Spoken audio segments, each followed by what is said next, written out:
2020년 11월 6일 금요일 새벽 예배에 오신 여러분을 예수님의 이름으로 환영합니다. 기도하심으로 예배를 시작하겠습니다. 하나님 아버지 고맙습니다. 이렇게 또 새 날 주셔서 새 마음으로 새로운 몸가짐으로 마음가짐으로 새로운 영성으로 하나님 앞에 나와 하나님의 말씀 청정하고 또 기도하고 찬양할 수 있는 은혜를 부어주셔서 고맙습니다. 아버지 성령 충만케 하여 주시옵소서. 그리고 하나님 아버지께서 이 땅에 독생자 예수 그리스도를 보내주셔서 죄인 되어서 죽을 수밖에 없었던 우리들을 대신해 우리의 죄값을 십자가 위에서 죽음으로 대신 지불하시고 3일 만에 부활하셔서 우리도 그 예수님께서 부활하셨던 것처럼 죽음의 권세, 사망의 권세에서 주님 다시 재림하실 때 부활의 역사들을 경험케 될 것을 믿고 소망하고 희망합니다. 하나님 아버지께서 말씀으로 반드시 그리하시겠다고 말씀하신 것을 온 영혼으로 믿고 신뢰하며 오늘 하루 주어진 삶을 날마다 최선을 다하여 성령 충만함으로 살 수 있도록 도와주시옵소서. 내일 당장 하나님 내 생명이 끝날지라도 두려워하지 아니하고 하나님 그 생명 이후에 주님과 함께 천국에서 영원토록 영생할 것을 기대하고 희망하며 믿고 신뢰하며 오늘 하루를 살 수 있도록 도와주시옵소서. 주님의 그 놀라운 부활의 역사들을 날마다 경험하며 살아가는 저희들 되게 도와주시고 간증이 넘치는 저희들 되게 도와주시옵소서. 예수님의 이름으로 기도했습니다. 아멘. 오늘 하나님의 말씀은 데살로니가전서 4장 13절에서 18절 말씀입니다.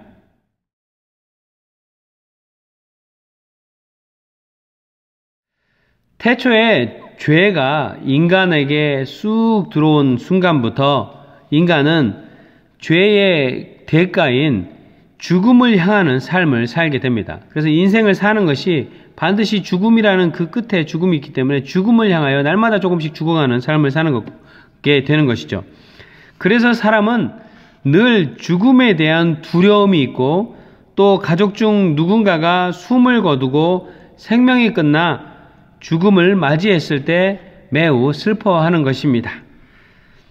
이 슬픔은 바로 죽음 이후에 무엇이 있는가, 또 죽은 다음에는 어떻게 되는가 라는 질문과 함께 두려움을 동반한 슬픔, 완전하게 이제 숨이 딱 끊어지고 몸에 이 온기가 싹 없어지고 다 차가워져서 이제는 끝났다라는 슬픔, 그리고 멀리 죽음을 통해서 멀리 떠나보내고 남은 자의 슬픔이기도 한 것입니다. 그러나 하나님의 은혜로 예수 그리스도를 믿는 사람들은 영원토록 하나님 나라에서 하나님과 함께 살게 될 것이라는 믿음으로 사는 사람들이 있습니다.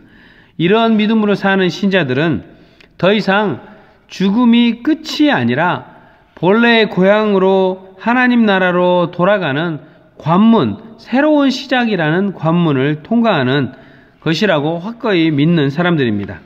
그래서 죽음은 끝이 아니라 죽음은 새로운 세계로 들어가는 문을 여는 첫 발걸음이라고 우리는 희망을 가지고 이야기한다는 것입니다. 그래서 사도 바울은 오늘 본문을 통해서 육신의 죽음과 예수님의 재림 그리고 부활에 관한 소망을 이야기하며 데살로니가 교회 성도님들이 죽음 후에 어떤 일이 있을지 정확히 알고 이해해 깊은 슬픔과 두려움이 아닌 부활의 소망 안에서 살기를 강력하게 권고하고 있습니다. 오늘 본문 첫 구절 13절은 이렇게 시작합니다. 형제자매 여러분, 우리는 여러분이 잠든 사람의 문제를 모르고 지내는 것을 원하지 않습니다. 여러분은 소망을 가지지 못한 다른 사람들과 같이 슬퍼하지 않아야 할 것입니다. 사도 바울은 생명이 끝나 죽어서 차가운 땅에 묻힌 사람을 잠든 사람이라고 시적으로 표현하고 있습니다. 이 의미심장하죠. 죽어서 끝났다가 아니라 잠깐 잠들었다. 그러니까 언제든지 다시 깨어날 것이라는 것을 암시해 줍니다. 사도 바울은 이 잠든 사람이라는 표현을 통해서 나중에 우리들이 반드시 부활하여서 깰 것을 염두에 두고 이런 표현을 쓴 것입니다. 그러면서 숨이 멈추고 몸이 차갑게 식어 죽으면 이별이구나, 끝이구나, 죽은 육신을 땅에 묻은 후 헤어졌으니 이것으로 땡이구나, 끝이구나 하며 아무런 소망 없이 이 죽음으로 인해서 헤어진 것을 슬퍼하는 사람들처럼 되지 않도록 하기 위해 잠깐 잠든 사람들, 즉 죽어서 땅에 묻힌 사람들이 장차 어떻게 될지 데살로니가 교회 성도님들이 꼭 신학적으로 알기를 원한다고 강조해서 말하고 있는 것입니다. 그래서 사도 바울은 조금 더 깊은 차원의 부활과 재림신학에 관한 이야기를 14절로 다음과 같이 말하기 시작합니다.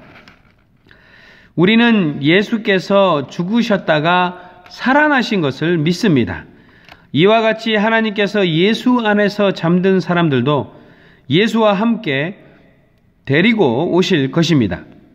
14절은 예수 그리스도를 나의 구주, 나의 하나님으로 영접하고 믿고 따르는 믿음의 신자는 첫째, 예수님께서 우리의 죄의 문제를 해결하시기 위해 완전한 신성을 지니고 죄가 하나도 없으신 완전한 인간의 몸을 가지고 이 땅에 오셔서 이 세상 모든 인간의 죄를 대신 짊어지시고 그 죄값을 십자가 위에서 죽음으로 대신 지불하시고 죄와 사망의 권세를 완전히 이기신 후 3일 만에 다시 살아나서 부활하신 것을 믿는 사람들이라는 것을 선언합니다.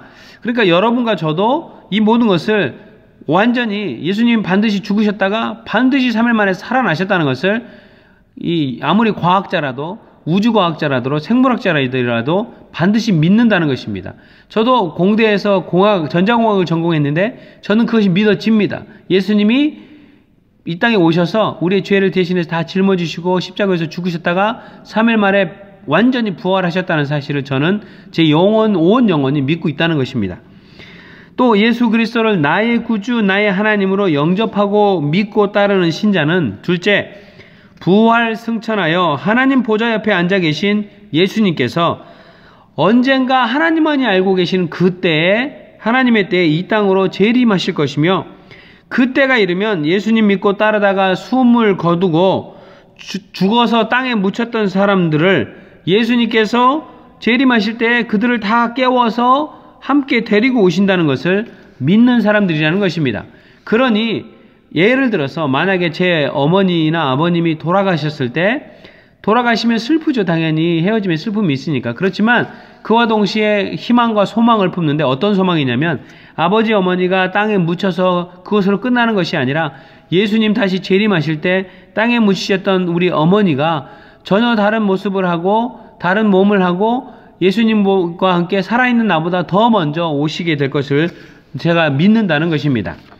사도 바울은 이미 죽은 신자들이 어떻게 예수님께서 다시 이 땅으로 재림하실 때 예수님과 함께 오는지 15절부터 17절로 조금 더 자세하게 설명해 주고 있습니다. 먼저 15절은 주님 오실 때까지 살아남아 있는 우리가 이미 잠든 사람들보다 잠깐 잠든 사람들, 그러니까 지금 죽어서 땅에 묻힌 사람들보다 결코 앞서지 못할 것이라고 15절은 진술하고 있습니다. 이 말은 예수님께서 재림하실 때 예수님 잘 믿고 있는 현재 살아있는 사람들보다 생전에 믿음 생활 잘 하다가 죽음을 맞이해 지금은 땅에 묻혀 있었던 신자들이 예수님 재림하실 때 가장 먼저 예수님과 함께 온다는 이야기입니다. 16절은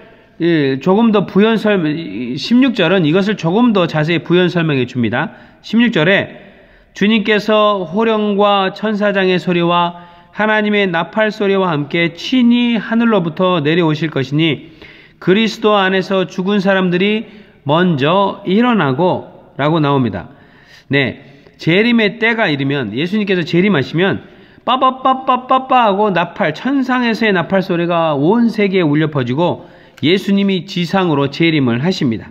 그러면 예수님이 지상으로 쫙 천국에서 재림을 하시면 살아있는 우리들, 눈뜨고 있는 우리들보다 먼저 무덤에 잠시 무덤에서 잠자고 있었던 모든 사람들이 전부 다 새 몸을 하고 일어난다는 것입니다. 그런데요, 우리가 생각하기를 마치 무덤이 쫙 열리면서 막 그 죽어있던 몸, 희한한 죽은 좀비 같은 모습으로 일어나는 것이 아닙니다. 또 이미 오래전에 죽어서 뼈만 앙상하게 남아있는데 그 뼈가 무덤에서 일어난다는 것이 아닙니다. 이것이 어떤 모습으로 예수님이 재림하실 때 무덤에 있던 잠시 잠자고 있던 죽었던 사람들이 먼저 일어나는가, 그 장면을 고린도전서 15장 52절은 이렇게 표현해주고 있습니다. 마지막 나팔이 울릴 때에 눈 깜짝할 사이에 찰나의 순간에 호련히 그렇게 될 것입니다. 나팔 소리가 나면 죽은 사람은 썩어 없어지지 않을 몸으로 살아나고, 그러니까 영생하는 거죠. 다시는 죽지 않을 몸으로, 새로운 몸으로 살아나고 우리는 변화할 것입니다. 즉 이미 살아있는 우리들도, 전혀 다른 신자들도 새로운 형태로, 새로운 모습의 사람으로 변화하게 될 거라는 것입니다.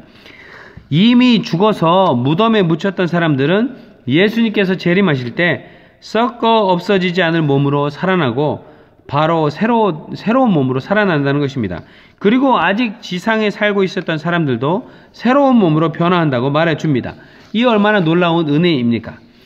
여기에서 새로운 몸, 저 같은 경우 만약에 예수님 재림하실 때 살아있었다면 제 몸이 지금은 날마다 후패하고 제 장기도 늙고 얼굴도 늙고 또 죽음으로 향해 가는 모습을 갖고 있죠. 그런데 예수님이 재림하시는 순간 제 몸과 온 영혼이 새로운 몸으로 완전히 변해서 다시는 썩어서 죽지 않을 몸으로 변한다는 것입니다.